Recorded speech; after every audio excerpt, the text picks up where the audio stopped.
Woo! Once again, it is on. It's your boy Carceno here, and let's talk about it. For years, we stood by quietly, is what Jay Prince had to say. Hope everybody had a beautiful weekend. Beautiful. The week is starting off right. My boy over here starting stuff up. I was supposed to go to the Cubs game, but I gotta cancel that and a lot of other things going on. But Jay Prince this week has kicked things off. Stated and started bringing out different realities to the narrative of the Meg Thee Stallion situation. Now, Meg Thee Stallion has her team submerging any video I make about Meg Thee Stallion. It has her name in it. They just come and bash my video down. They make sure the traffic don't move. They stop it. They do whatever they got to do to make the claim. All because I wasn't taking Megan's side in the situation. But when it was Tory Lanez and I was saying, let's listen to what Meg got to say and everything else, oh, they like that. So it's a pick and choose situation with them.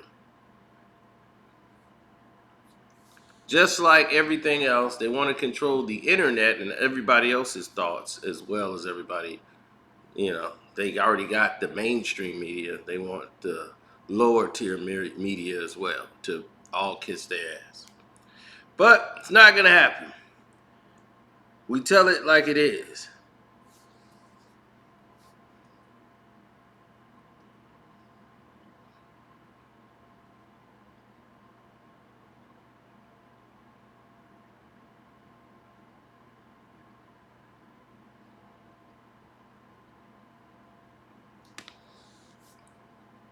Now, here's the situation. Meg blew up and wanted to change her contract. She wanted to renegotiate it. Carl felt the contract was good and fair the way it was. So she snuck off to Rock Nation and signed a deal with them, really putting a breach within her own contract and signing that management deal by his guy who used to work with him named TJ Ferris or whatever. That guy, once again, has went ahead and basically been working with Rock Nation now and has turned against Carl, who he was working with, and he was helping out with Megan. So Carl is not as savvy with all this record business as he's the former baseball player who's made hundreds of millions of dollars playing baseball. Now he's going to turn to his brother from Houston, Jay Prince, and ask him for help in this situation to deal with Rock Nation so they don't take advantage of him. So Jay Prince brings his expertise to the table, and now situations can be done. Now, for years, as he said, for years we have stood by quietly as Megan Thee Stallion and her management and Rock Nation has lied about Carl Crawford and his 1501 label. The truth is that Carl discovered, developed, and fully financed Megan Thee Stallion early in her career, which led to a life-changing distribution agreement for her 300 Entertainment. From 1501's earliest agreement with Megan, long before Megan Thee Stallion was a household name, 1501 generously agreed to give Megan 40% of his profits which is substantially more than the customary record royalty that a new artist receives from a record label. Any attempt by Megan Thee Stallion or Roc Nation to portray a contract that provides a new unknown artist with 40% of the label's profit is unconscionable, sensible, and unfair and blatantly false and contrary to the customs and norms in the music industry. In fact, we have seen several Roc Nation contracts, and Roc Nation pays its new artists a customary royalty that is significantly less than the 40% of profit that 1501 agrees to pay Megan. Accordingly, in a statement that alleges 1501's contract with Megan Thee Stallion is unconscionable and blatantly false and contrary to the facts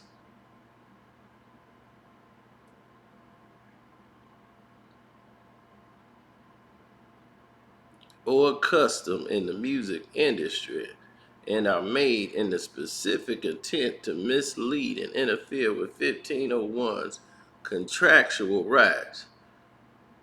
In addition, Megan Thee Stallion has consistently and intentionally breached her 1501 contract with impunity for years in ways that are too numerous to list here, from entering into agreements inconsistent with her contract, falsely claiming publishing shares that belong to 1501, failing to notify, account, or pay ancillary revenues, releasing albums of outtakes and previously released material, and falsely claiming that she's out of her contract, and now falsely alleging that 1501 leaked her album when the album was always intended by Megan to be released on 8/19. And where was this leak actually heard?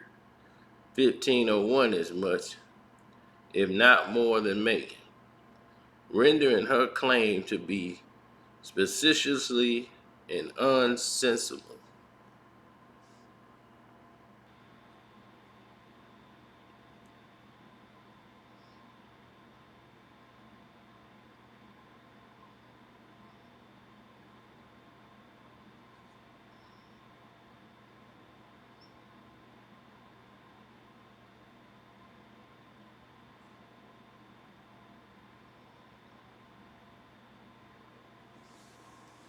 So, Megan Thee Stallion comes back mad after she saw Jay Prince's post. She goes off talking about, I'm so over these grown ass men trying to take credit away from my work me and my mama put into the beginning of my career. Me and my mom developed my career. I was already known for freestyling when I was already working on Tina Snow before I got to 1501. When my mama died, I knew a bunch of hood Negroes who just started a label for the first time. We're not going to be able to manage me properly. So I got with Roc. By this time, I was a bigger artist and I asked to renegotiate, not leave. What's wrong with that? This man greedy. Like, for this man to keep going on the internet with his backup to talk like he made me is ridiculous. Was you with me writing songs?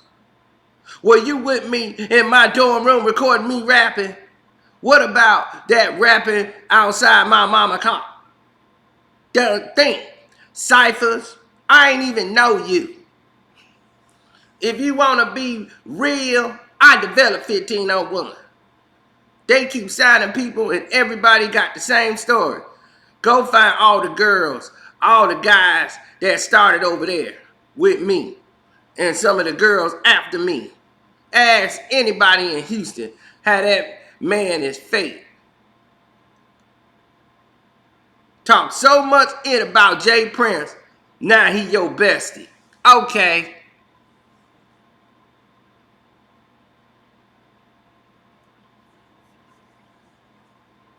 Never ever have I switched the story.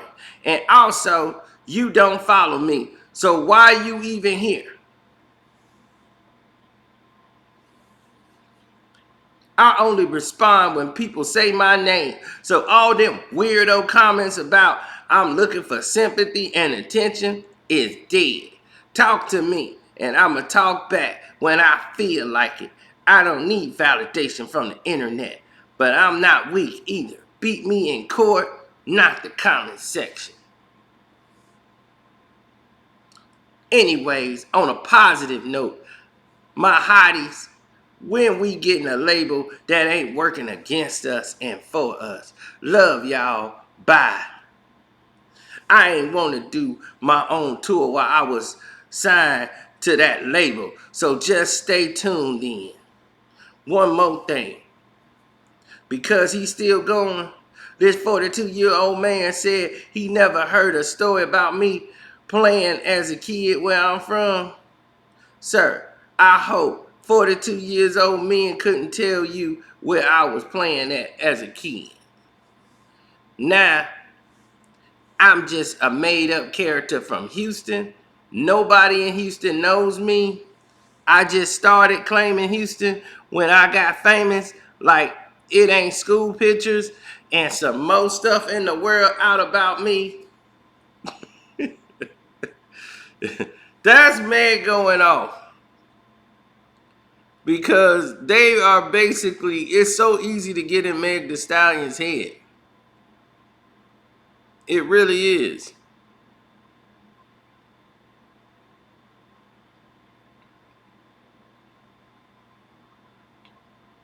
She just create a narrative, and when you do that, things start to change, right? And it's clear they know how to get her going. But what she does is uses social media to try to damage 1501. And if you know Meg and the way it's been looking, it looks more and more as if she's only getting information from her manager, who would know more about the situation. Let's listen to what Carl had to say after Megan went off. Okay. Y'all saw the last tweet? Now she trying to cause division in between me and Jay. Talking about I talk shit about Jay. We know T Ferris told you that because clearly me and you never had a talk about Jay. Ever. Me and you never even talked about this stuff. So stop laying in bed with your fat fucking friend, T Ferris, and listen to all the shit he's saying to you. Because that shit ain't true and you're making yourself look bad. Ain't nothing fake about me, baby. I still live in the hood right now. Shit. I went back. I stayed right in the middle of Houston. Shit.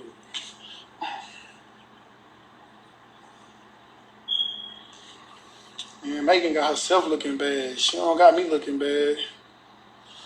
And you call me whatever. Shit, I'm just like. All right, so we don't know what's real. Now, in this live stream, he was just defending his company, defending himself. And Carl has seemed to been stand up. He's making another Meg Thee Stallion right now. He's got another artist blowing up on the label, having the same buzz as Megan had. Now, Roc Nation, they are a bigger label. Okay, a bigger man. They're not really considered a label. They're considered a quote unquote management group. But it's just another label. It's just verbiage to get around doing the same type of uckery that was done to a lot of other artists beforehand. Now, when you have these things in play, you have different things working for you and against you. So we're gonna get to that situation a little later on when things start to play out in the court proceedings, because you know they keep going to court. Rock Nation's got the lawyers. They trying to really, really swindle 1501. But my thing to you, Megan, is this. You got 40% royalty. No incoming artists get a deal like that. And you were able to get 40%. What the hell are you trying to renegotiate? You see, when you come in and don't know the business side of it and you don't know what's value to you besides somebody using you to give you some gifts and some upfront money, and you like, oh, here it is. I'm gonna do this and blow up. Then you start talking about, okay, I'm hot. Let's renegotiate. Why the hell would you come in and start asking about renegotiation? And you barely had an album out.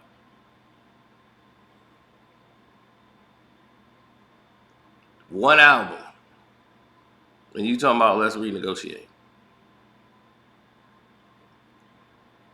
Where would you get renegotiating from? Where'd that come from? Oh, we know where that come from. That come from people putting words in your mouth. So that's where we at with that. So until more and we get more information for you, we're just gonna leave it right here. All right, it's your boy Carceno. I'm out. Deuces.